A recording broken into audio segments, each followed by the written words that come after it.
Hello children, welcome to you in Heman sir classes. बच्चों, आज हम फिजिक्स के टॉपिक लॉज ऑफ मोशन का एक अनदर एग्जांपल लेंगे जिसमें motion of a body along an incline plane discuss किया जाएगा। यानी motion of a body along an incline plane. आपके सामने एक सिस्टम दिखाया गया है। इस सिस्टम में there is a pulley and with the help of a string, one mass is placed on the inclined plane and other mass is suspended.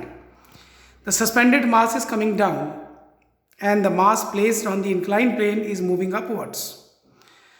तो बच्चों, जो बॉडी इंक्लाइन प्लेन पे रखी हुई है उसके वेट को के दो कंपोनेंट्स में उसको कंपोनेंट्स में डिवाइड किया जाएगा, एक हॉरिजॉन्टल दूसरा vertical.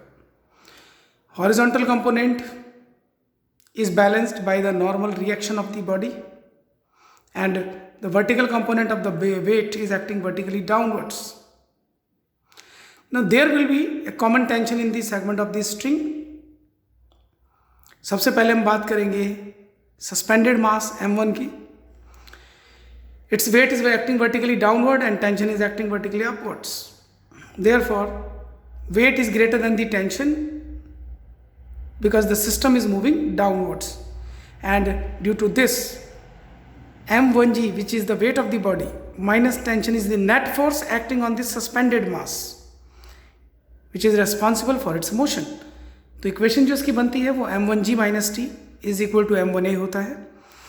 and when we talk about the second mass which is placed on the inclined plane, इसका vertical component of the weight is acting vertically downward, let us see in the figure, and tension is acting upward along the string. इस figure में दिखाई नहीं है, but the tension is acting along the string in upward direction.